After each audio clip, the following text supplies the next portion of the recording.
Y vamos a empezar con Romanos 23. Por cuanto todos pecaron. Por cuanto todos pecaron. Es un versículo que los niños aprenden, ¿no? De memoria. Entonces, Pablo, somos pastores. ¿Por qué vamos a estudiar este texto? Hermanos, sabemos que la Biblia dice, por cuanto todos pecaron. Pero ¿qué significa? ¿Qué significa? Se puede pasar una vida entera tratando de profundizar Romanos 3:23. Pero más, la gente afuera en la calle, cuando nosotros decimos, cuando proclamamos, por cuanto todos pecaron, de verdad, no significa mucho a ellos. Vivimos en una cultura hundida en el pecado, ¿no es cierto? El pecado es una parte de la vida, es una parte de la cultura, es una parte de las bromas. Usamos el pecado para vender cosas en el mercado. Los kioscos donde hay los periódicos, ¿no? Todo pecado. Somos una cultura en los Estados Unidos, una cultura también peruana. Amamos el pecado. Entonces, cuando hablamos del pecado, las personas no piensan bíblicamente. Ellos no saben cuán pecaminoso es el pecado. El mundo afuera no tiene ninguna idea cuán horrible es el pecado. Es el trabajo del predicador exponer las Escrituras, explicar cómo es el pecado y cómo reacciona Dios al pecado. No es suficiente simplemente decir, ¿sabe qué? Somos pecadores.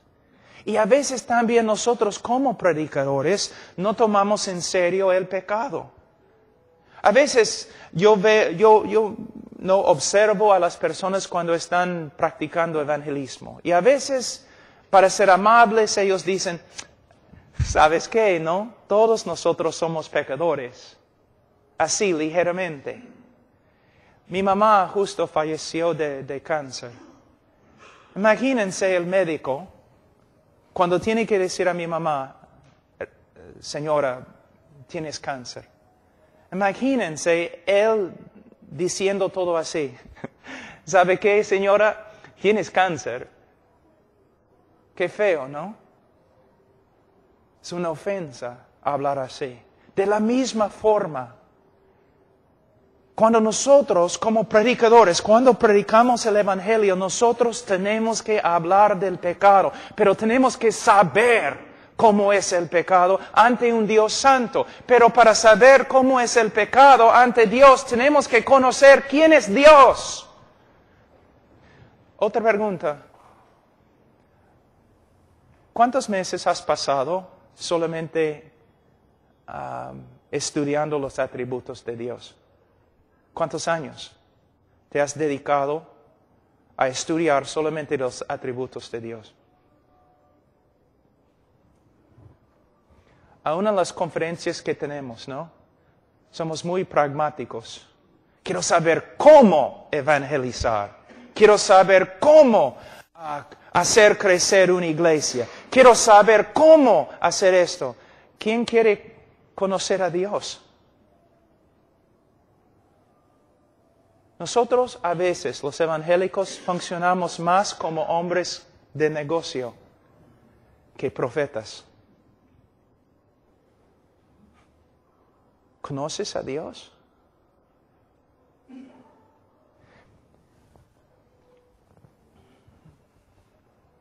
El pecado.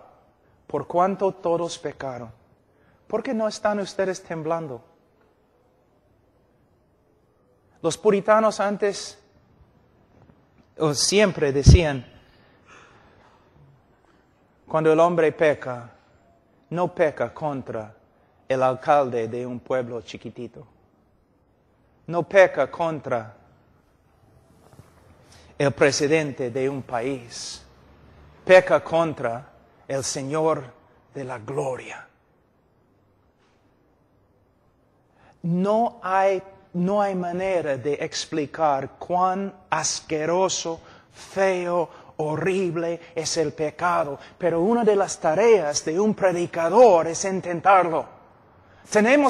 No solamente tenemos que proclamar a la sociedad, somos pecadores, o por cuanto todos pecaron. Tenemos que estudiar las Escrituras para que podamos presentar la evidencia cuán feo, horrible es el pecado y las consecuencias del pecado. Por eso, hermanos, tenemos que estudiar, tenemos que profundizar, tenemos que pasar toda nuestra vida estudiando las Escrituras para que podamos presentar las evidencias, explicar lo que la Escritura dice, por cuanto todos pecaron. Ahora, vamos a empezar. Hay que explicar lo que significa.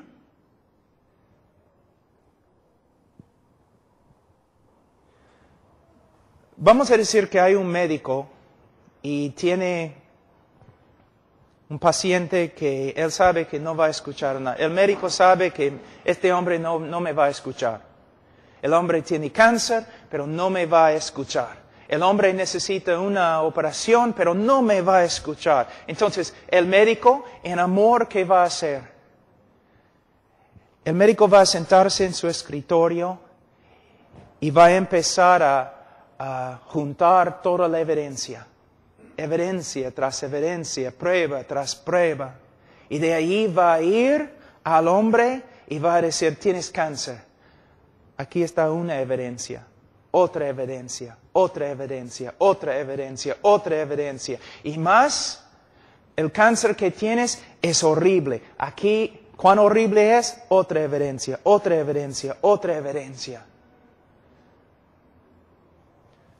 Nosotros tenemos que proclamar al mundo que todo el mundo ha pecado, pero a la vez tenemos que explicar lo que significa. Cuando nosotros predicamos evangelísticamente o cuando testificamos a una persona, nosotros tenemos que sentarnos y decir, la Biblia dice, por cuanto todos pecaron. Ahora voy a usar las Escrituras para mostrarte qué significa y voy a seguir haciéndolo hasta que por medio de la obra del Espíritu Santo Dios comience a obrar en tu corazón. Y hay quebrantamiento y arrepentimiento. Usando las Escrituras.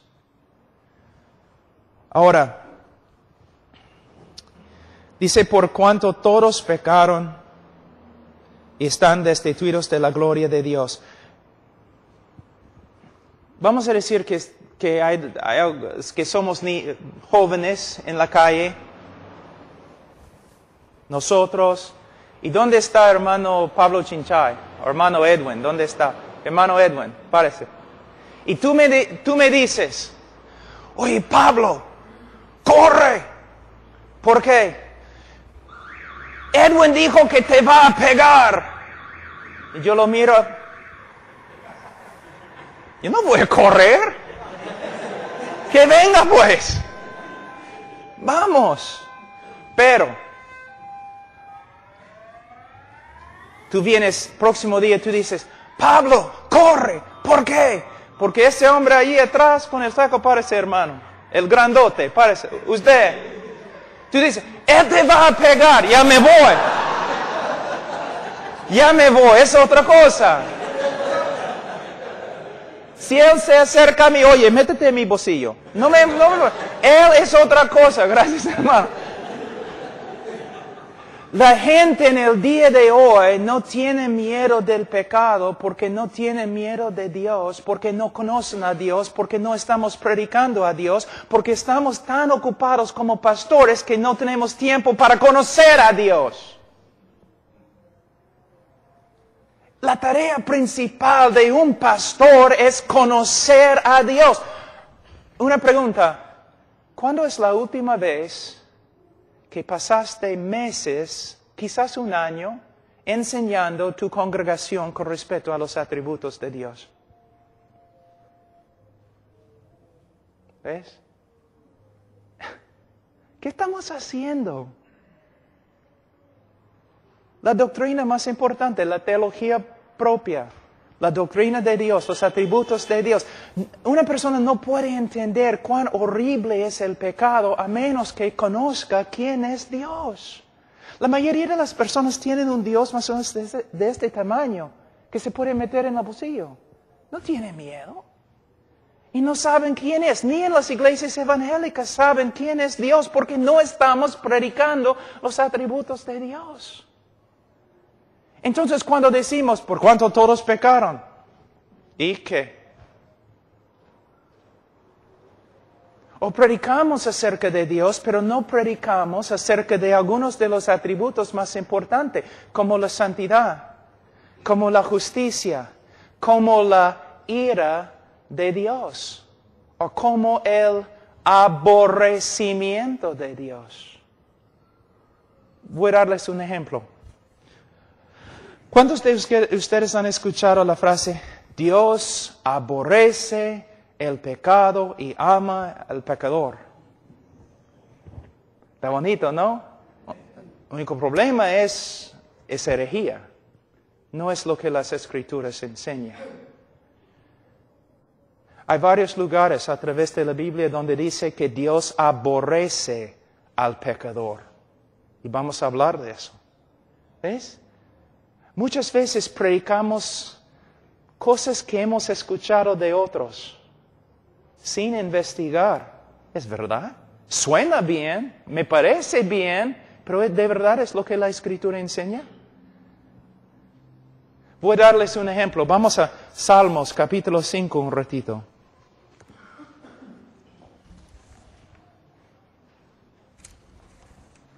Salmos capítulo 5.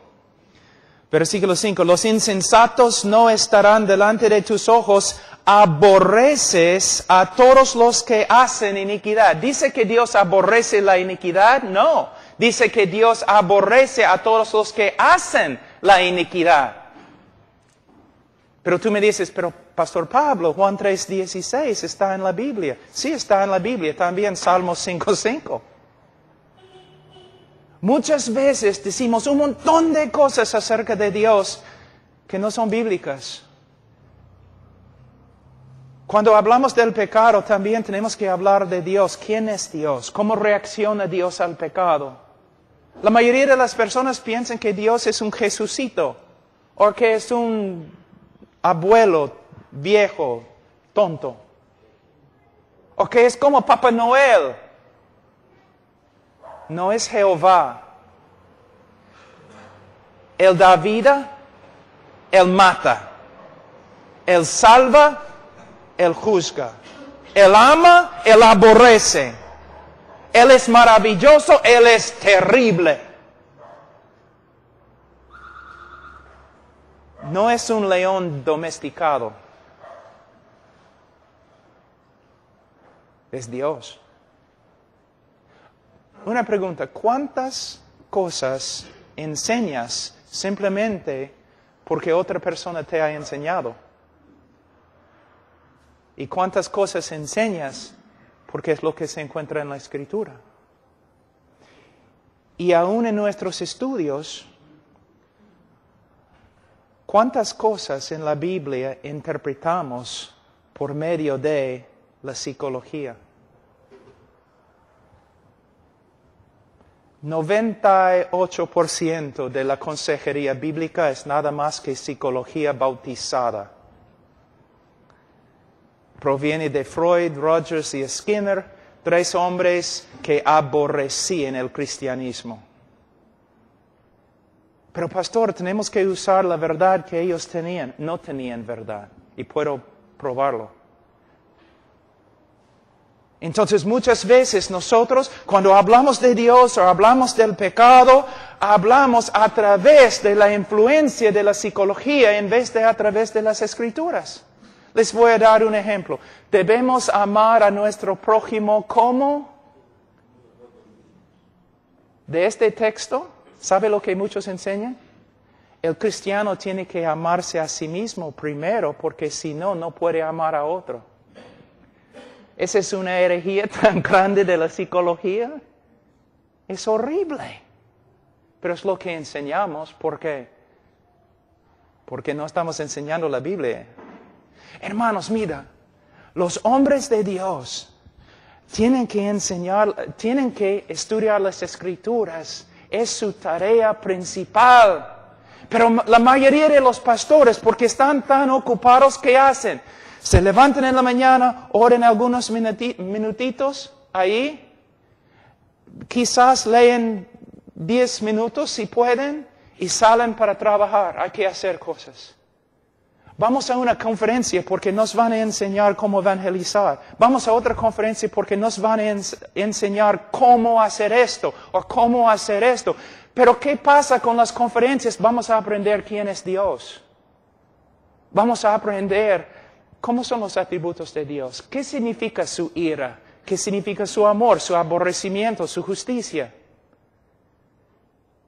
Tenemos que usar un montón de métodos porque no hay poder, y no hay poder porque no estamos enseñando la verdad, y no estamos enseñando la verdad porque no tenemos tiempo para estudiar. Pero tenemos folletos que podemos usar. No estoy en contra de los folletos. Solamente somos pastores y predicadores, necesitamos más que folletos. Tenemos que tener un conocimiento de las Escrituras. Cuando hablamos del pecado, vamos a usar algunos versículos para ayudarnos. ¿Qué significa por cuanto todos pecaron? Según la confesión Westminster y las confesiones bautistas, el pecado sucede cuando uno o un acto no se conforma exactamente a la persona y voluntad de Dios. Cuando un hombre hace algo que contradice lo que la Biblia enseña acerca del carácter de Dios o acerca de la voluntad de Dios, que es una expresión de su carácter. Y el pecado,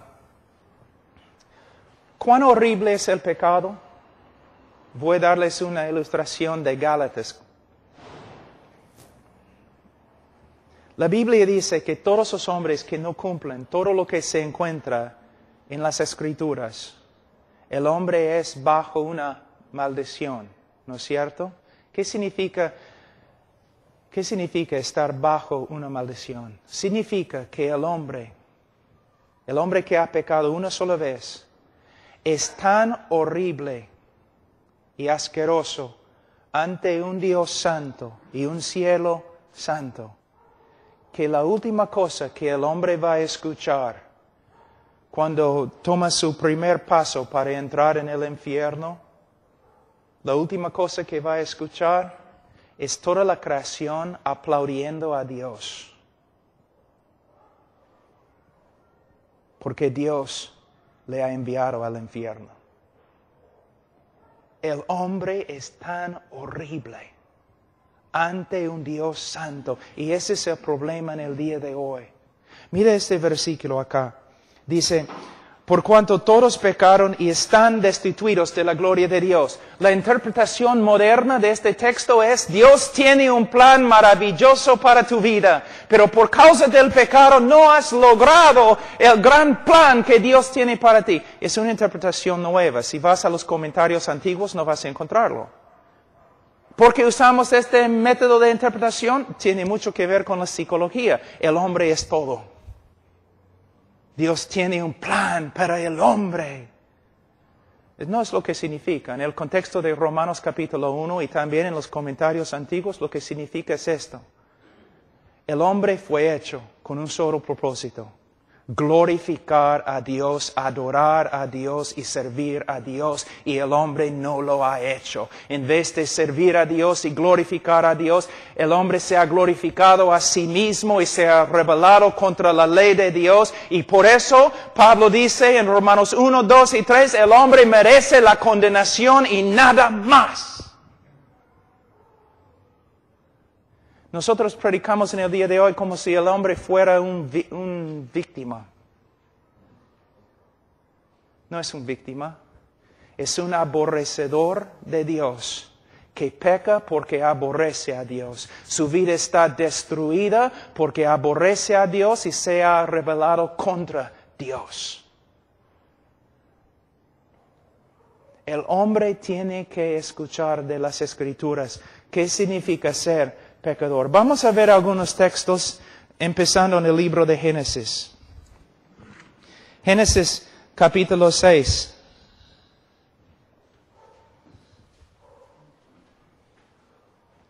Versículo 5. Y vio Jehová que la maldad de los hombres era mucha en la tierra y que todo designio de los pensamientos del corazón de ellos era de continuo solamente el mal. ¿Cómo es el corazón del hombre? La Biblia dice así. Ahora, el corazón del hombre significa la esencia del hombre. Se refiere a todo lo que el hombre es.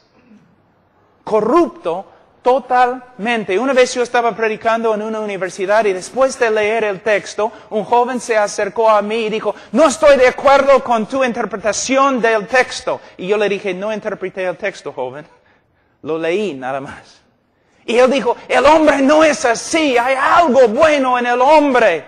Yo le dije, joven, si yo pudiera sacar tu corazón y yo pudiera poner tu corazón en un DVD o una película, un video. Si yo pudiera dar el video esta noche de todo lo que tú has pensado toda tu vida, joven, tú correrías de esta universidad y nunca regresarías porque tú has pensado cosas tan perversas que ni puedes compartirlas con tus mejores amigos. Y él dijo, sí, así es el hombre. Así es el hombre. Corrupto. Totalmente corrupto. Ninguna cosa buena en él. Lo que se llama la doctrina de la depravidad humana. La Biblia no enseña que el hombre es 50% malo, o 95%, sino 100% corrupto. Ahora vamos a otro texto. Génesis capítulo 8, 21. Y percibió Jehová olor grato y dijo Jehová en su corazón, no volveré más a maldecir la tierra por causa del hombre, porque el intento del corazón del hombre es malo desde su juventud. Esta palabra en hebreo puede significar desde su niñez, desde sus años más tempranos. ¿Hay que enseñar a un niño a pecar? ¿Hay que enseñarle a mentir? ¿Hay que enseñarle a ser egoísta? Nace así. Un teólogo ha dicho, usando la ilustración, la siguiente ilustración. Vamos a decir que tienes un niño de 18 meses en tus brazos. Y el niño ve tu reloj y quiere agarrar tu reloj. Y tú dices, no. ¿Qué hace el niño? Comienza a moverse, ¿no? Gritando, llorando. Él quiere de nuevo tocar tu reloj y tú dices, no. Comienza a gritar más, a llorar, a moverse. El teólogo dijo, si describimos este evento bíblicamente, podemos decir, si este niño, si este bebé tuviera la fuerza de un joven de 18 años, mataría a su papá, le quitaría el reloj y saldría del cuarto sin sentir culpa. Uno de los problemas en el día de hoy, por causa de la psicología, y mayormente la psicología cristiana, que no es cristiana, pastores y predicadores no más piensan que el hombre es tan malo como la Escritura dice. Pero así es, el hombre es. Vamos a Isaías 64.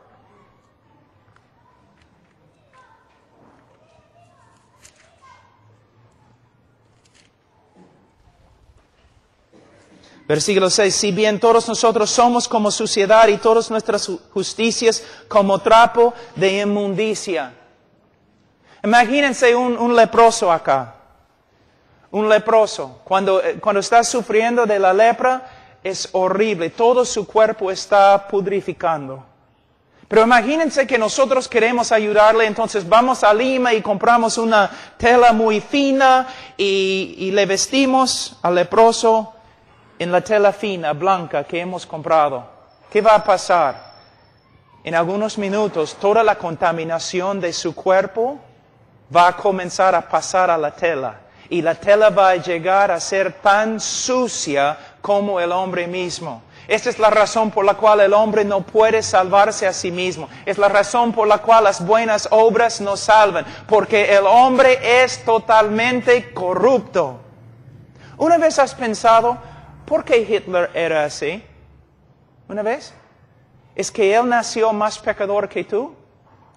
¿O debemos culpar a la sociedad? ¿Por qué Hitler era peor que tú? Una vez has pensado, porque la Biblia dice que todos los hombres nacen igualmente depravados. ¿Te das cuenta? Entonces, ¿por qué no eres como Hitler? La Biblia enseña algo que no te va a gustar.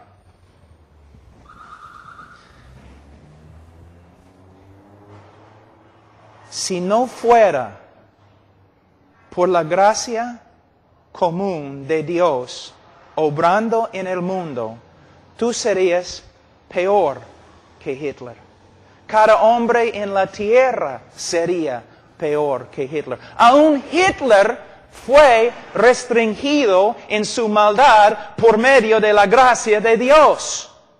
El asunto es cada uno de nosotros, mis hijos también, cada uno de nosotros sería tan horrible, más horrible que Hitler si no fuera por la gracia de Dios restringiendo nuestra maldad. Es como Dios, para preservar el mundo, para que pueda hacer una obra de salvación, para preservar el mundo, Dios ha restringido toda la maldad de toda la humanidad con su gracia común. De vez en cuando, según sus propósitos, como con Faraón, Dios quita su gracia y permite que uno salga como Hitler. Pero lo que tienes que entender y lo que todos los que escuchan tus prédicas tienen que entender es el hombre. Hitler es un ejemplo perfecto de cada uno de nosotros. Cuando ves un loco en la calle, es un ejemplo de cada uno de nosotros. Cuando ves un drogadicto que está matando a todo el mundo, es un ejemplo de todos nosotros. Mira, tengo una pregunta, o bueno, no es una pregunta aquí porque hay tantas nubes, pero cuando estás en la sierra, en la noche, ¿no? En la sierra, muy hermosa la noche. ¿Por qué? Las estrellas. Están por todos lados, ¿no es cierto? Pero tengo una pregunta. Mediodía, ¿dónde están las estrellas? ¿A dónde se fueron? ¿Dios las metió en una bolsa? ¿A dónde se fueron? Están ahí, ¿no es cierto? Pero no puedes ver las estrellas. ¿Por qué? Porque las estrellas se ven mejor cuando detrás de ellas hay solamente noche, negro, un cielo negro, donde no hay luz, no hay nada, y ahí las estrellas resplandecen, ¿no es cierto? Cuando yo quería casarme con Charo, yo fui a comprar un aro, y yo estaba buscando un diamante, y el hombre en la tienda me dio un diamante, un aro, y yo le pregunté, ¿dónde está el diamante? Él dijo, acá. ¿Dónde? Acá. Yo no podía verlo. Pero él echó una tela negra y puso el aro, ¿no? En la tela negra. Y de ahí yo podía ver diamante. De la misma forma, muchas personas no pueden ver la gracia de Dios, la belleza de la salvación de Dios, porque tú no estás pintando los cielos negros. La razón por la cual el predicador debe predicar acerca del pecado ¿Por qué? Cuando tenemos un trasfondo negro del pecado del hombre, allí, de esta escena, resplandece la gracia de Dios como las estrellas en la noche. Y nosotros no estamos demostrando amor o compasión ni nada cuando no predicamos acerca del pecado del hombre. Mira, voy a mostrarles algo en Romanos capítulo 3. Romanos capítulo 3. Me imagino que ustedes han estudiado el texto muchas veces, pero los primeros tres capítulos del libro de Romanos tienen todo que ver con el pecado del hombre. ¿Qué está haciendo el apóstol Pablo? Bueno, a veces yo escucho a los predicadores diciendo, el Señor no me ha dado un ministerio de condenación, sino salvación. Están malinterpretando lo que Pablo dijo, porque en los primeros 3 capítulos de Romanos, Pablo tiene un solo propósito, condenar todo el mundo. ¿Te das cuenta? Antes que escriba Pablo acerca de la salvación en Cristo, antes él pinta un cuadro horrible acerca del hombre. Y termina en versículo 10 de capítulo 3, como está escrito, no hay justo ni aun uno, no hay quien entienda, no hay quien busque a Dios, no hay quien haga lo bueno. Y termina diciendo en versículo 19, pero sabemos que todo lo que la ley dice, lo dice a los que están bajo la ley, para que toda boca se cierre y todo el mundo quede bajo el juicio de Dios. Pablo estaba escribiendo con un solo propósito. Él quería capturar al hombre, encerrar el hombre, encarcelar el hombre. De una forma para que el hombre no pueda escapar. No puede escapar. Cuando nosotros evangelizamos o predicamos diciendo, ¿sabe que eres pecador? Ese es solamente el comienzo del trabajo. Sí, pastor, todos son pecadores, ¿no? Las personas hablan así porque no quieren sentirse a solas. Sí, todos nosotros somos pecadores, como si fuera a ayudar. Decimos, mira, la Biblia dice, por cuanto todos pecaron. Ahora, voy a explicarte lo que significa. No con un espíritu crítico, no con orgullo, no con enojo, quizás con lágrimas. Voy a explicarte lo que eres ante Dios. Muchas veces cuando hablo con personas, pero yo soy así porque mis padres o porque la sociedad o tú no entiendes las pruebas. No. Todo lo que estás diciendo, amigo, es una mentira. Tu vida es así porque tú eres un pecador. Todo lo que ha pasado es tu culpa. Ahora vamos a empezar. Eso es lo que dice Dios acerca de tu condición. Eso es lo que dice Dios acerca del pecado. Eso es lo que Dios dice acerca de tu rebeldía. Esto es lo que Dios dice acerca de ti, acerca de mí, acerca de todos. Y hablando del pecado, hasta que empecemos a ver quebrantamiento, arrepentimiento, humildad, algo. Mira cómo evangelizamos en el día de hoy. Como predicadores no estamos buscando casi nada. Solamente, ¿estás de acuerdo? ¿Sí? ¿Quieres ir al cielo? ¿Estás de acuerdo? ¿Sí? ¿Quieres recibir a Cristo? ¿Estás de acuerdo? Sí, ya, entonces está bien. No, como predicadores, nosotros nos sentamos con la gente. Ahora explícame. ¿Entiendes lo que te dije? ¿Sí? O los evangelistas que hacen preguntas que saben que los oyentes pueden contestar. Pero no, explícame, ¿qué significa ahora que eres pecador? De lo que te mostraron las Escrituras, muéstrame cómo responde Dios a tu pecado. Y esperando, viendo, mirando, observando. ¿El Señor está obrando en su corazón? ¿Hay arrepentimiento bíblico? ¿Tiene un corazón contrito? En vez de simplemente pasar por cada etapa evangelística y de allí pronunciarlo salvo. Ahora, dice, por cuanto todos pecaron, están destituidos de la gloria de Dios. Hermanos, vivimos en un mundo, voy a darles un ejemplo. ¿Cuán humanista es el Evangelio en el día de hoy? Dios hace todo lo que hace para su propia gloria. Dios hace todo lo que hace por causa de su amor para con sí mismo. Dios se ama a sí mismo más que todo lo demás. ¿Qué piensas? Vivimos en un mundo en el día de hoy. No, pastor, Dios ama al hombre más que todo. ¿De verdad? ¿Desde cuándo? ¿Dios ama al hombre más que todo? No.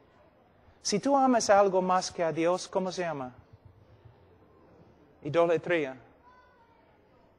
Lo que tenemos que entender es que Dios es Dios. Él es digno de toda la gloria.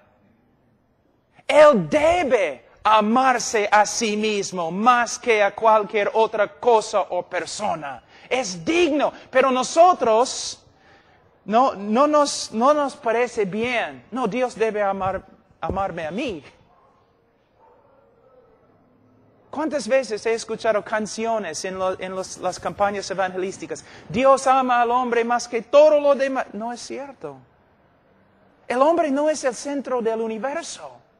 Dios es el centro del universo. Dios no hace todo lo que hace para salvar al hombre. Dios hace todo lo que hace para su gloria. Y es digno de hacerlo. El hombre no es la causa de todo. O la motivación divina. Es Dios. Dios tiene un plan maravilloso para tu vida, pero no has alcanzado el plan por causa de tu pecado. No es lo que significa, psicólogo. Lo que significa es, Dios te ha hecho con un solo propósito, glorificarle, y no lo has hecho. Te has rebelado y no lo has hecho. Y por eso tu vida está casi destruida. Todo se centra en Dios, no en el hombre.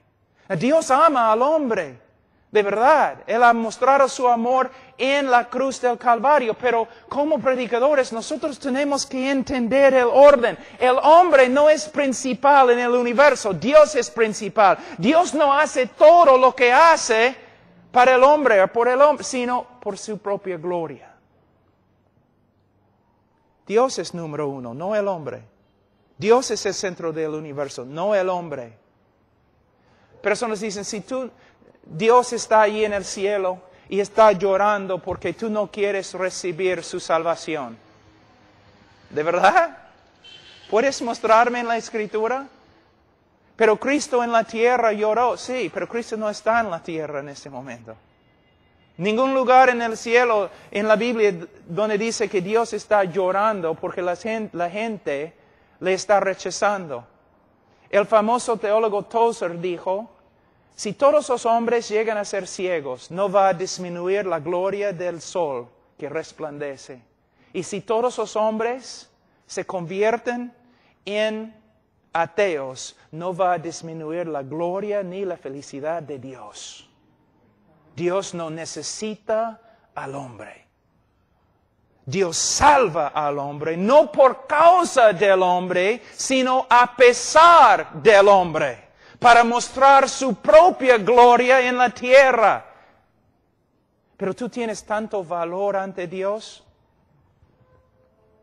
No tienes. Eres un rebelde, un criminal. Y si rechazas a Dios y vas al infierno y nadie va a estar llorando. Más bien todos van a levantar la mano y declarar que Dios es justo. ¿Ves?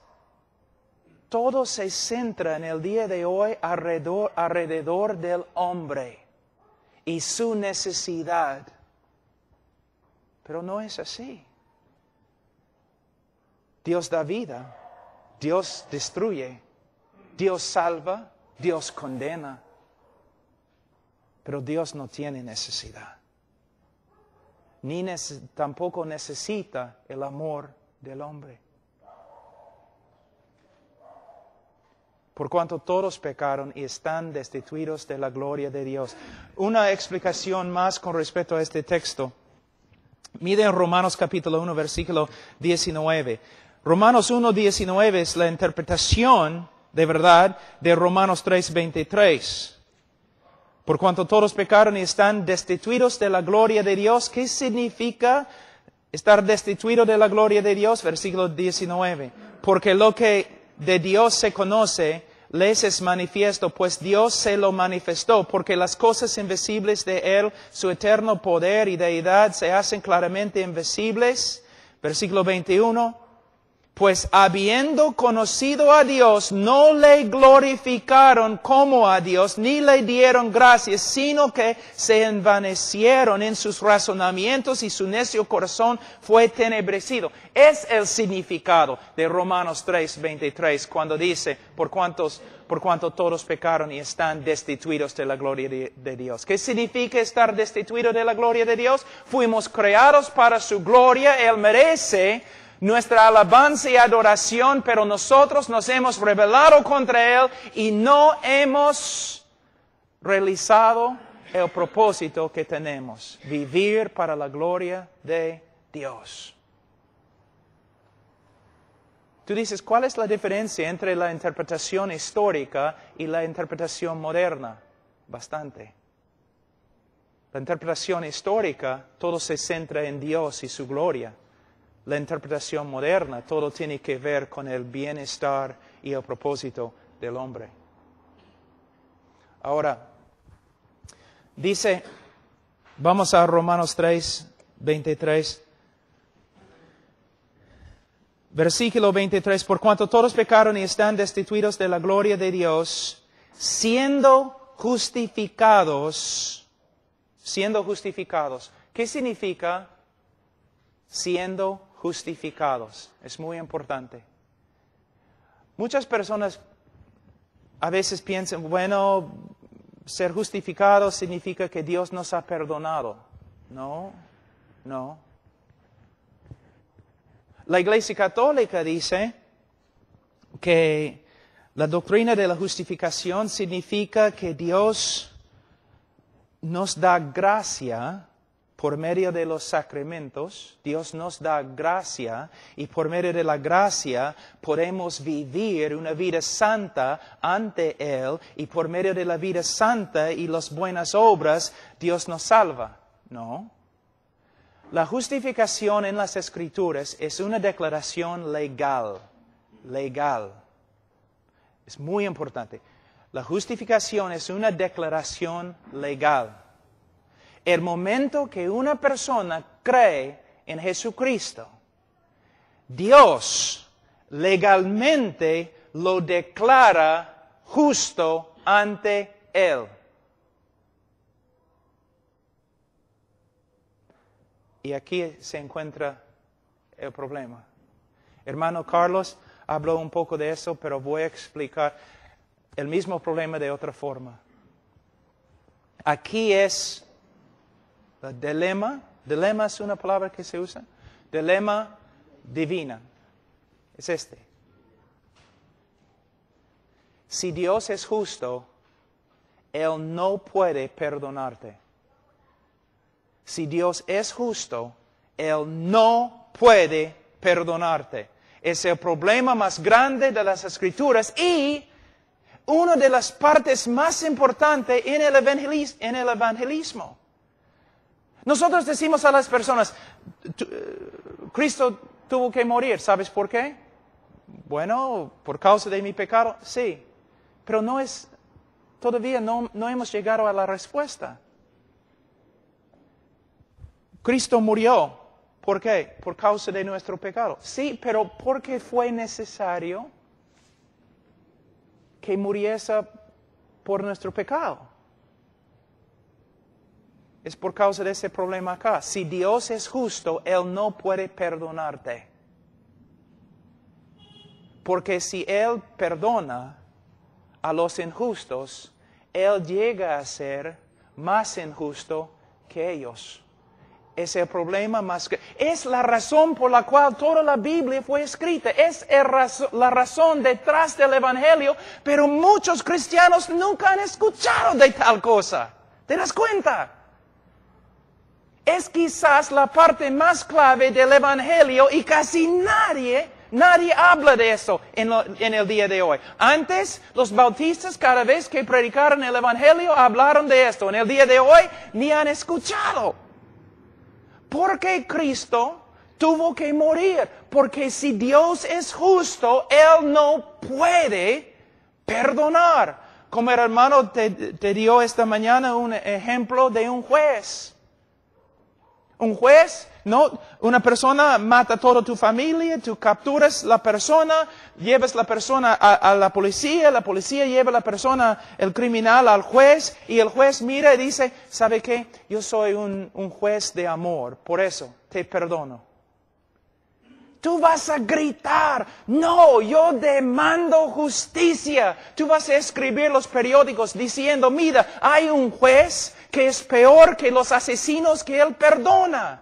¿Te das cuenta? Un juez tiene que hacer justicia. Si Dios es el juez de toda la tierra y nosotros somos corruptos y viles, si hemos quebrantado cada ley que Dios ha dado, Él no puede perdonarnos. Hay una cosa que se llama justicia y la justicia tiene que satisfacerse. ¿Te das cuenta?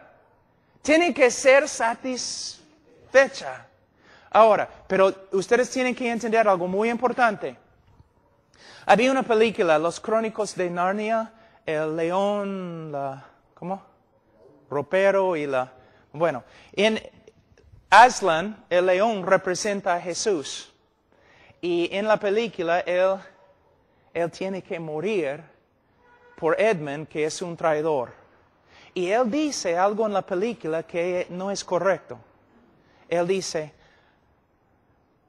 no podemos simplemente perdonar a Edmund o salvar a Edmund de la bruja que le había capturado, porque hay una ley más que aún yo tengo que obedecer.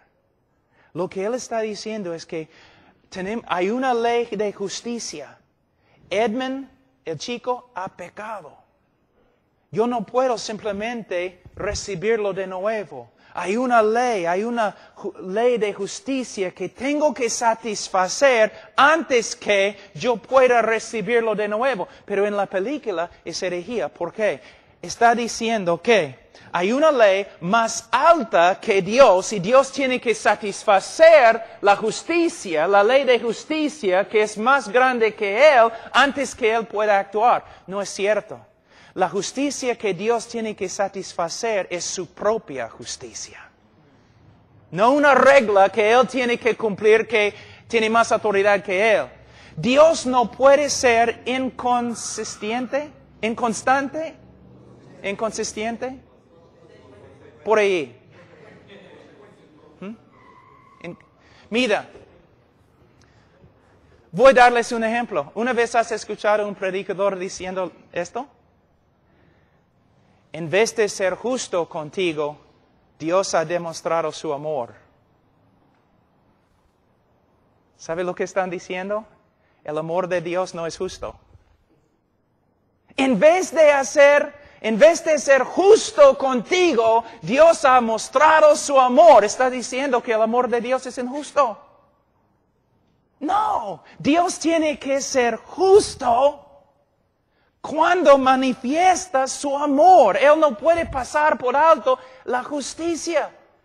Su justicia demanda que mueras. Él tiene que satisfacer su propia justicia antes que pueda perdonarte. Eso es lo que significa la cruz. Pero me imagino que hay algunos de ustedes que nunca han escuchado tal cosa. Pero es de verdad el centro del Evangelio.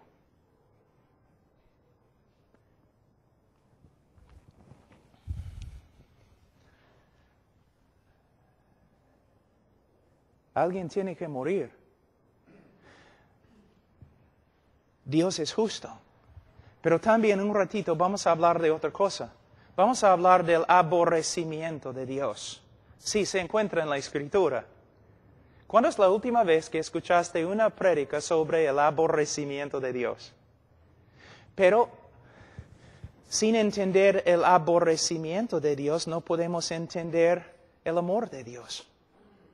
El aborrecimiento de Dios. Hay varios textos en la Escritura donde dice que Dios aborrece al pecador.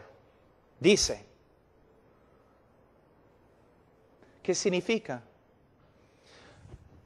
Una vez yo estaba enseñando sobre el aborrecimiento de Dios y una mujer se enojó. Y ella dijo, Dios no puede aborrecer o odiar. ¿Por qué? Porque Dios es amor. Y yo le dije, no. Dios es amor, por eso tiene que odiar. Y ella dijo, ¿qué? Voy a darte un ejemplo. ¿Amas a los bebés? ¿Sí? Entonces tienes que odiar el acto de abortar los bebés. ¿Amas a los judíos? Entonces tienes que aborrecer el holocausto. ¿Te das cuenta? ¿Qué pensarías de una persona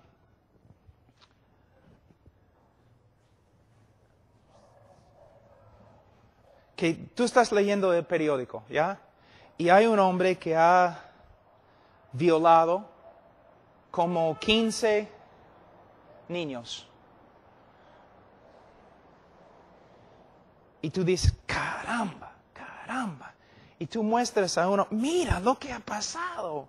Este hombre ha torturado y violado 15 niños, pequeños chibolos, así. Y el hombre dice, bueno, no sé, yo soy más o menos neutral. ¿Qué vas a pensar? ¿Vas a pensar que es un hombre moral? No. Un hombre moral cuando lee en el periódico que otro hombre ha violado 15 niños, el hombre si es moral, ¿qué va a hacer? Va a enojarse, ¿no es cierto? Va a enojarse. A veces yo escucho a los predicadores dicen, Dios no es un Dios enojado. ¿De verdad? ¿Qué dice el libro de Salmos? Dios está enojado todos los días. ¿Y por qué? Porque todos los días un Dios santo y justo y lleno de amor está viendo la destrucción de su creación. Está viendo las perversidades y los pecados y rebeldías de los hombres. Todos los días Él está viendo las mentiras y los asesinatos. ¿Ves? Si Él es santo, si Él es justo, Él no puede ser neutral con respecto al pecado o al pecador. Él viene, Él dice, con venganza y ira. El enojo, el aborrecimiento de Dios. Cuando Dios dice que un pecador es una abominación, ¿qué piensas? ¿Qué está diciendo? ¿Que es una abominación para la creación? No, para Dios es una abominación. Dios abomina a esta persona. Él aborrece a esta persona. Entonces, si todos los hombres han pecado y todos los hombres están bajo la ira de Dios, si Dios aborrece a todos los que hacen la iniquidad, entonces, ¿cómo puede Dios amar al hombre? Es una buena pregunta. Vamos a usar este hermano Vamos a decir que Él representa a nosotros nuestro pecado, nuestras abominaciones y todo lo demás. Y aquí tenemos un Dios santo y justo.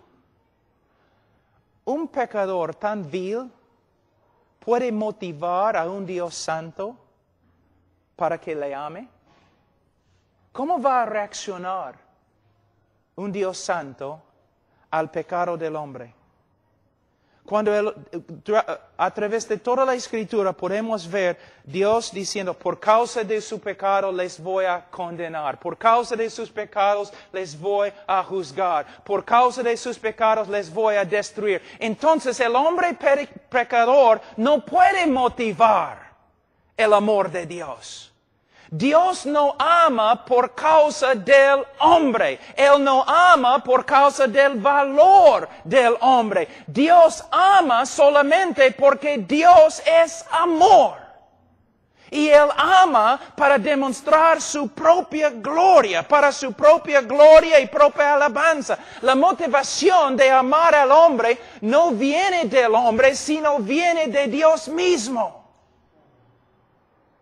Tenemos un montón de personas caminando en la tierra que se creen merecedores del amor de Dios. ¿Te das cuenta? Y nosotros, predicando la psicología, están diciendo, claro que sí, Dios te ama porque tú eres su creación y todo lo demás. Y no hablamos de lo que la Escritura dice. La Biblia dice, hermanos, que el hombre es pecador. ¿Cuántas veces pecaron Adán y Eva antes que fueran echados fuera de la presencia de Dios? Una sola vez. Por medio de un solo pecado, Dios hundió toda la creación en condenación. Tú has pecado muchas más veces que Adán y Eva. ¿Cómo puede? Si Dios va a destruir una tierra entera por causa del pecado, ¿cómo va a tener una relación contigo? Lo que tenemos que ver es que el hombre es pecador, Dios es santo y justo, y si Dios es santo y justo, ¿cómo va a perdonar a un hombre? Aquí es otra manera de verlo.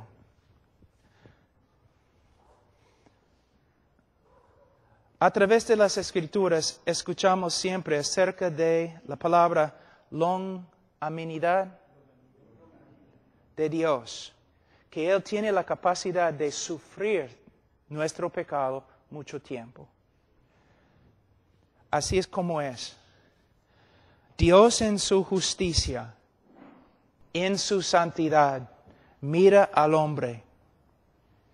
Y la única reacción que Él puede tener es aborrecimiento y odio y enojo y ira. Pero por causa de su propia naturaleza y para su propia gloria, Dios puede actuar a favor de los objetos de su odio.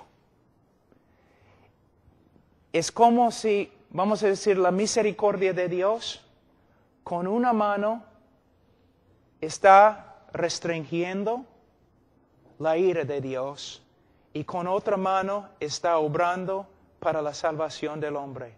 Pero no por causa del hombre, sino a pesar del hombre. Pero un día la misericordia de Dios se va a retirar. Y lo único que va a quedar es la perfecta justicia de Dios contra el pecado del hombre.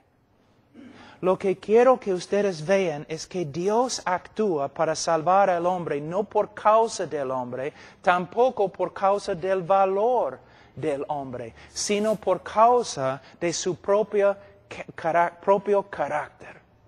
Él es amor. A veces, una vez yo estaba predicando y antes de predicar una mujer subió a la plataforma y ella cantó una canción, no entiendo por qué Dios me ama. Y dice, yo tengo la respuesta. Él te amó porque Él es amor y no tenía nada que ver contigo. No, ¿qué vio Dios en mí? Absolutamente nada. Solo pecado, rebeldía, aborrecimiento, perversidad. ¿Debo seguir? O la canción, no entiendo por qué Dios, ¿cómo se dice en castellano? Dios nunca dejó de confiar en mí. Él nunca confió en ti. Él confió en sí mismo y su poder de cambiarte. Dios, sí, cuando vemos cuán horrible es el hombre, cuando el hombre llega a ser menos y menos y menos y menos, Dios llega a ser más y más y más y más.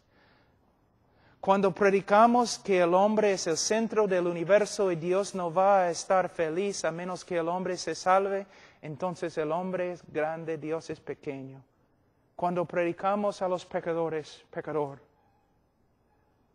eres pecador. Mereces el juicio de Dios. Mereces la ira de Dios. Pero Dios, en su amor, no un amor que tú has sacado de Él.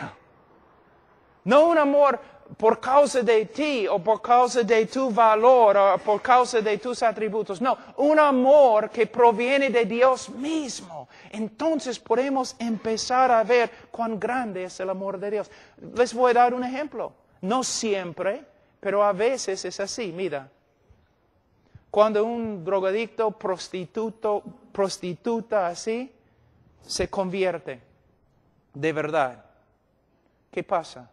Muchas veces tiene un amor, pero cuando se convierte de verdad, porque muchos se dicen convertidos y no lo son.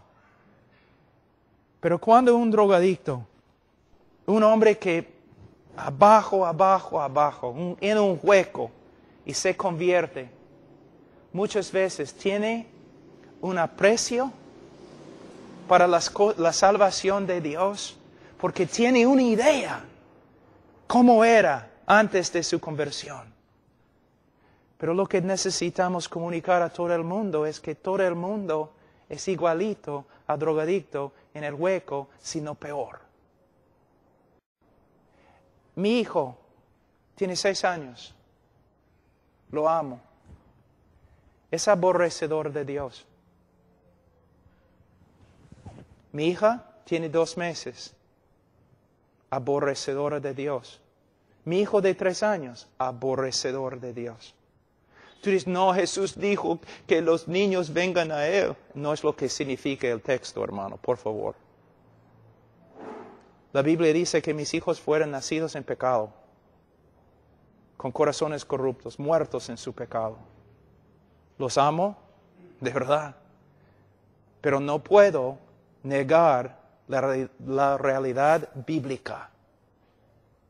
Si Dios no hace una obra sobrenatural en el corazón de mis hijos, van a entrar en el infierno. Y cuando entran en el infierno, en el día de juicio, mi esposa y yo vamos a ponernos de pie, vamos a levantar la mano y vamos a decir, Dios fue justo con nuestros hijos.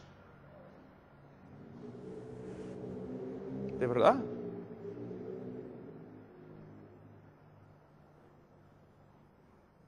Pero ojalá que se conviertan. Dios acá, hombre acá. En vez de el evangelio moderno, el hombre acá y Dios acá.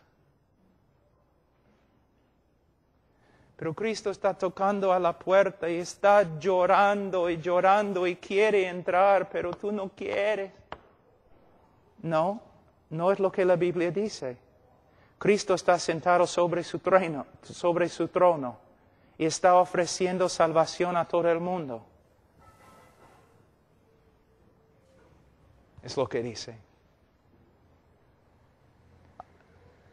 Ha enviado embajadores de paz para decir, ven a mi cena. Vengan todos ustedes a mi cena. Si no vienen, Él viene con un juicio que no se puede describir. Una diferencia. Una diferencia. Ahora, yo sé que he hablado un poco más, pero quiero terminar esa parte, siendo justificados gratuitamente. No por causa de nada. Ustedes recuerdan el texto donde dice, aborrecieron a Cristo sin causa. ¿Recuerdan? Es la misma palabra aquí en griego. Él nos justificó sin causa. No le dimos ninguna causa, sino lo contrario. Él nos justificó no por causa de nosotros, sino a pesar de nosotros. Él nos declaró legalmente justo ante Él, aunque no éramos justos ante Él. Y Él podía hacerlo solo por medio de la muerte de Cristo en la cruz del Calvario. Ahora, de nuevo, estoy un poco triste porque es tan difícil para mí comunicar esas cosas en español. Pero hermanos, tenemos un evangelio ahí, donde parece que el hombre es víctima de todo, y que Dios no puede vivir sin el hombre, y que el hombre, si Dios no puede ganar el hombre, Dios está allí llorando, no tocando la puerta de su corazón y todo lo demás, pero no es así. Tenemos un Dios que ha hecho una obra de salvación, solo por medio de la gracia. No por causa del hombre, sino a pesar del hombre. Él está sentado sobre el trono. Él ha enviado embajadores de paz para decir a todo el mundo, vengan ustedes a mi cena. Si no vienen, hay juicio. Y Él puede salvar al hombre solo por medio de la cruz del Calvario. Solo por medio de la cruz. Pero en la cruz, en la próxima lectura lo que vamos a estudiar es lo siguiente. En la cruz, algo ha sucedido que muchos no entienden. Voy a terminar con esto. Yo estaba en Rumania hace como 4 años. Yo estaba predicando en un seminario de los alemanes. Y después de predicar fui a la biblioteca y yo estaba mirando, tratando de encontrar un libro que yo podía leer. Y encontré un libro que se llamaba La Cruz de Cristo. No era el libro de John Stott, sino de otro. Entonces saqué el libro y empecé a leer. Aquí es lo que encontré en el libro. El autor dijo, Dios el Padre miró del cielo y Él observó todo el sufrimiento de Cristo en la cruz por causa de los romanos y los judíos. Él miró abajo, desde el cielo, miró a Jesús en la cruz y vio todo el castigo que Él sufrió a las manos de los romanos. Y Él consideró lo que sucedió ahí, pago por nuestro pecado. Él consideró lo que Él vio, ¿no? El pago para satisfacer su justicia. Es una mentira, es herejía. Es herejía.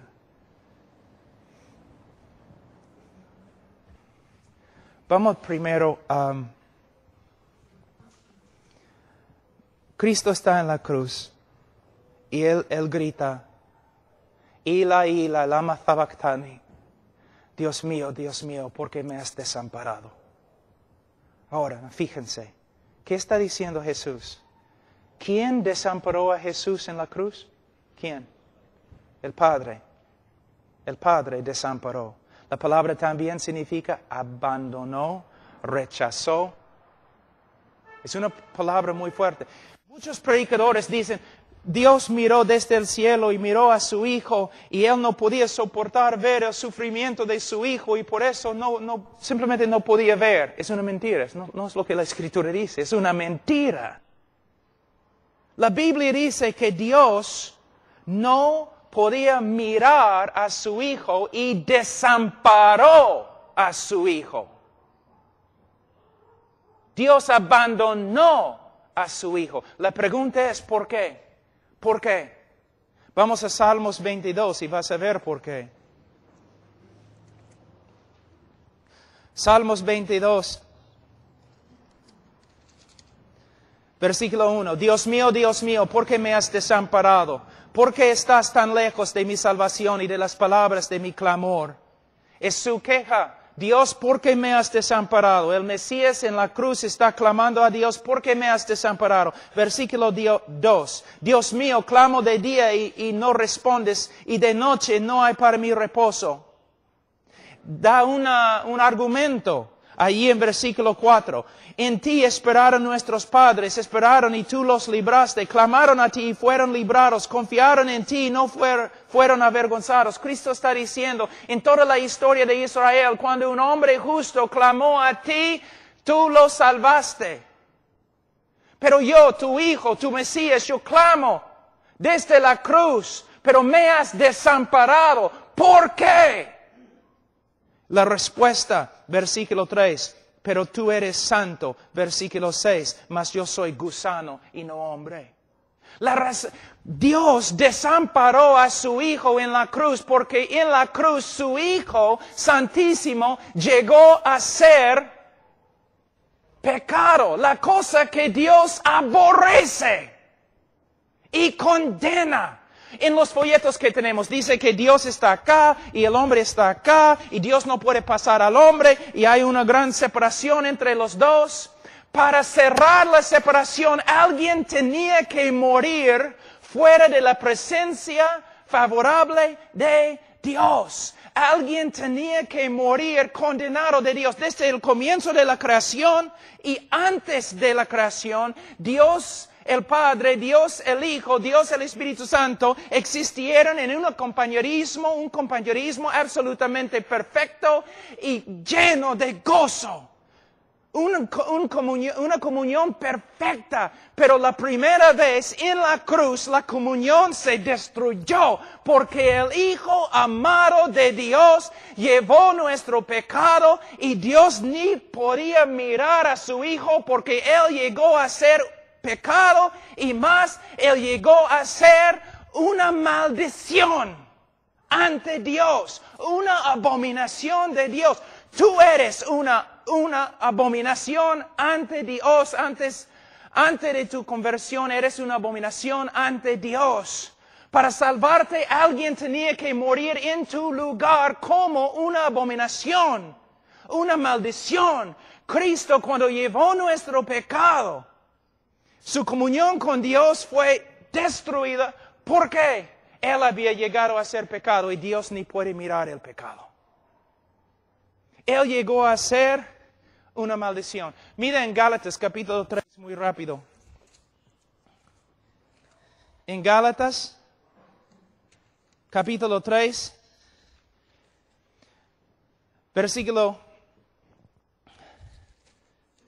Gálatas capítulo 3, versículo 10, dice, porque todos los que dependen de las obras de la ley están bajo maldición, pues escrito está, maldito todo aquel que no permaneciere en todas las cosas escritas en el libro de la ley para hacerlas. Nosotros, ¿qué dice la Biblia secreta? Nosotros, malditos. Malditos ante Dios por causa de nuestro pecado. Pero ¿qué pasa? Versículo 13, Cristo nos redimió de la maldición de la ley, hecho por nosotros maldición. Cristo llevó nuestro pecado. Todo el aborrecimiento y enojo de Dios contra nosotros fue dirigido a Cristo. Como la serpiente en el desierto. Como el cabrío. Los judíos salían, pusieron las manos sobre el cabrío. Simbólicamente, ¿no? Pasando su pecado, el pecado del pueblo, sobre el cabrío. Un cabrío muere. El otro cabrío sale fuera de las puertas de la ciudad, cortado de la comunión con Dios y el pueblo de Dios. Salió al desierto para morir, para salvarte. Tú mereces pasar toda la eternidad fuera de la presencia favorable de Dios en el infierno. Para salvarte, alguien tiene que morir bajo la ira de Dios, cortado de la presencia favorable en tu lugar. Es lo que Jesús hizo. Y en la cruz, ¿qué pasó? Aquí es lo que tienes que entender. Escúchenme, pastores.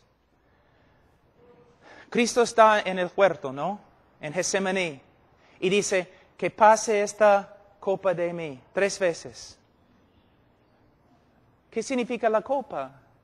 Yo he escuchado pastores diciendo, bueno, Él no quería ir a la cruz, o Él no quería sufrir los clavos, Él no quería sufrir los azotes, Él estaba temblando porque la cruz romana fue tan horrible. ¡No! Tengo una pregunta. ¿No es cierto que muchos, miles de discípulos después de Cristo, discípulos de Cristo, murieron en cruces? ¿No es cierto?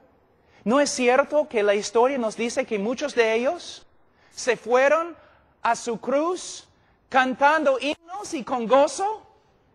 ¿Vas a decirme que los discípulos de Cristo tienen más coraje que Cristo mismo? ¿Que los discípulos de Cristo pueden sufrir los látigos romanos?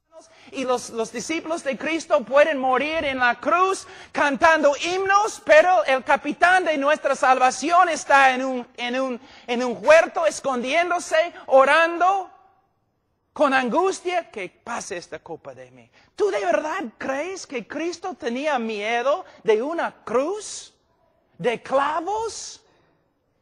Pero es lo que predicamos, ¿no? Es un evangelio romántico, como los católicos. Cristo el mártir. Cristo no tenía miedo de los romanos, ni del látigo, ni de la corona. Estudia la Biblia con una concordancia, busca la palabra copa. Voy a resumir todo lo que los profetas dicen acerca de la copa de Jehová. Jehová básicamente diciendo, por causa de la iniquidad de las naciones, por causa de su rebeldía, yo voy a darles la copa de mi ira. Ellos van a tomar la copa y van a morir. Y en la cruz, Cristo no tenía miedo de clavos. Él sabía que en la cruz Él iba a llevar nuestro pecado, iba a estar separado de la presencia de su Padre, y todo el enojo, todo el aborrecimiento, toda la ira de Dios que nosotros debemos sufrir por toda la eternidad en el infierno, Cristo iba a sufrir. ¿No has leído? Mas quiso quebrantarlo, Jehová quiso quebrantarlo.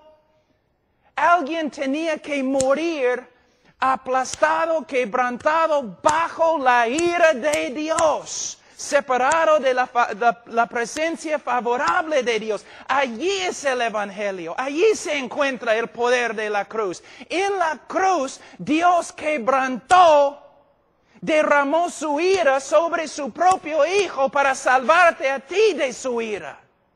Alguien tenía que morir así. La historia de Abraham y Isaac. Tú has predicado acerca de esa historia miles de veces, pero ¿has entendido la historia? Su único hijo, el Espíritu Santo dice. Abraham tenía que llevar su único hijo y sacrificarlo. Y Abraham tiene el cuchillo y se rinde. Va a matar a su hijo. Pero mientras está bajando la mano, Dios, ¿no? Le restringe. Agarra. No. Y tú dices, ¡ay, qué bonito la historia! No, terminó bonito. No terminó. Fue la intermisión. ¿Intermisión? La parte intermedio, nada más. Porque miles de años después, Dios agarró el cuchillo, puso su mano sobre la cabeza de su único Hijo Jesucristo y lo mató. ¿Una vez has predicado eso? Sí, mayormente las personas en tu iglesia creen que Cristo murió mártir, que los romanos golpearon, pegaron a Jesús, y siempre tú estás hablando de cómo los romanos golpearon a Jesús, cómo sufrió a las manos de los romanos, pero la iglesia no entiende. No somos salvos porque los romanos pegaron a Jesús. Somos salvos porque en la cruz Él llevó nuestro pecado y toda la ira y castigo y justicia de Dios que nosotros merecemos. Todo eso cayó sobre su hijo. Dios quebrantó a su propio hijo. Y cuando su hijo murió, Él satisfizo una vez para siempre la justicia de Dios. Y ahora Dios puede justificar el pecador y a la vez ser justo, porque Él satisfizo su justicia en la cruz del Calvario. El problema resuelto. Y la mayoría de los cristianos en Perú nunca han escuchado tal cosa.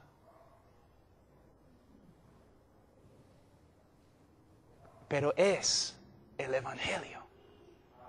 Ahora, mira lo que dice, una parte que todos dicen, ¿qué significa eso? Versículo 25, a quien Dios puso como propiciación por medio de la fe en su sangre para manifestar su justicia. ¿Por qué Dios tiene que manifestar su justicia? ¿Por qué Dios tiene que demostrar su justicia? A causa de haber pasado por alto en su paciencia los pecados pasados, con la mira de manifestar en este tiempo la justicia, su justicia, a fin de que Él sea el justo y el que justifica al que es de la fe de Jesús. Ahora,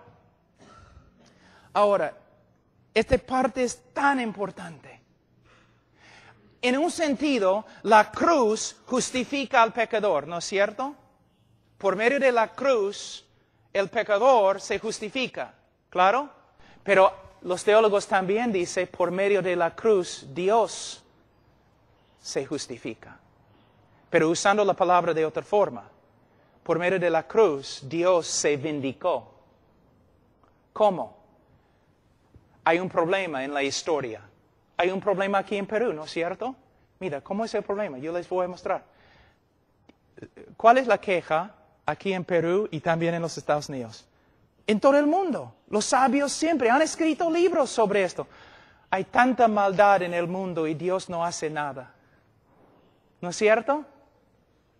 Ok, vamos a hablar de una cosa parecida. Voy a ser el diablo un tiempo. ¿Ok? El diablo peca contra Dios, ¿no es cierto? Se rebeló contra Dios. ¿Y qué pasó?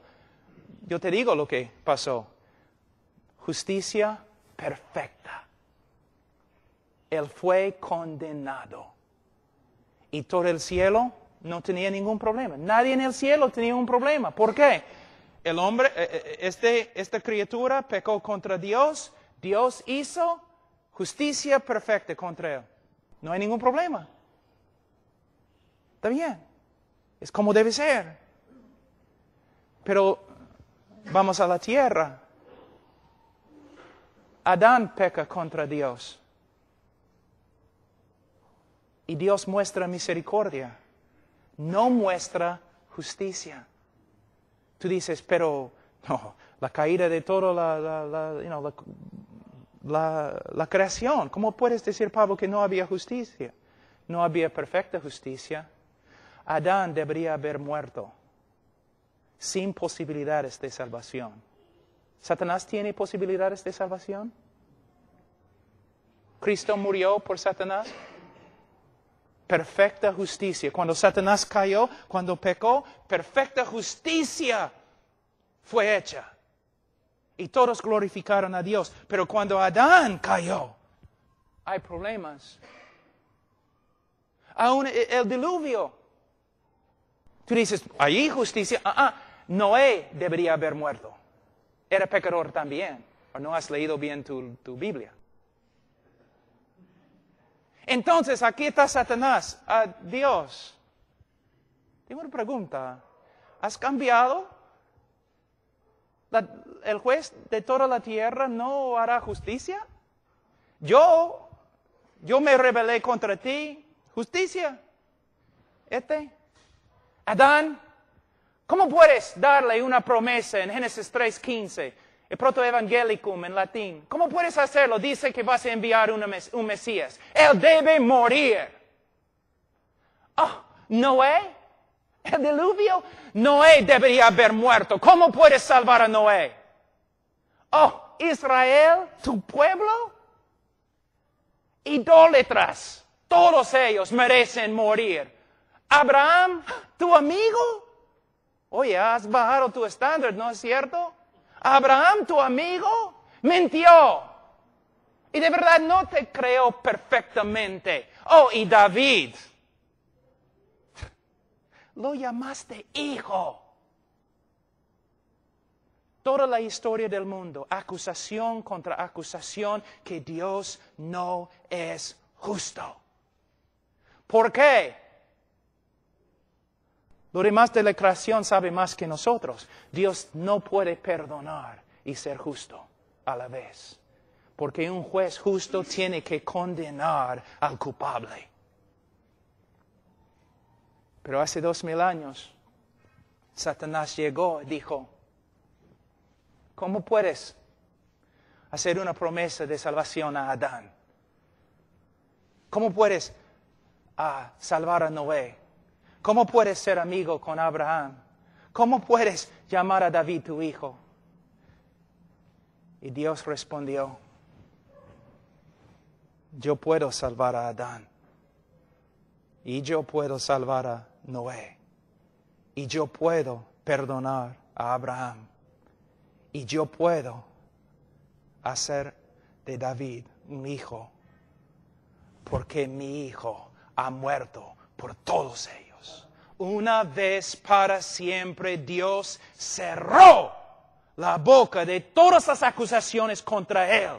Y él ahora puede justificar al impío. Él puede justificar el que ha violado toda su ley, porque en la cruz su Hijo murió por los pecadores y satisfizo la justicia contra ellos. Entonces ahora Dios es justo porque Cristo murió por los pecadores y puede justificarlos.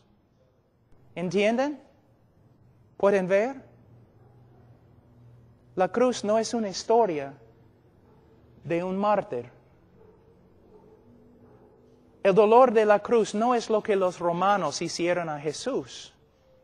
El dolor de la cruz es que el Padre desamparó a su propio Hijo y lo quebrantó bajo su propia ira.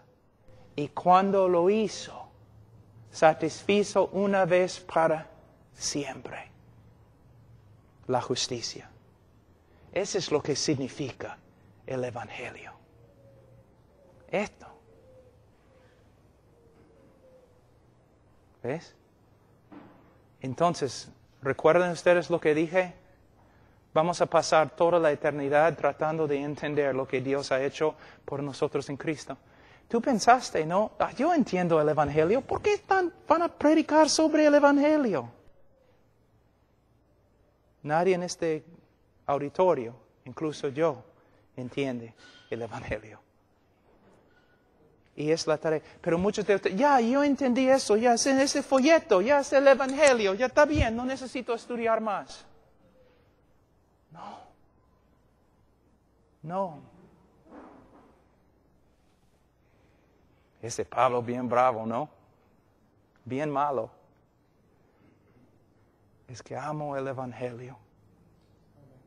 Quiero ver la predicación verdadera del Evangelio, en vez de un Evangelio de forma reducida.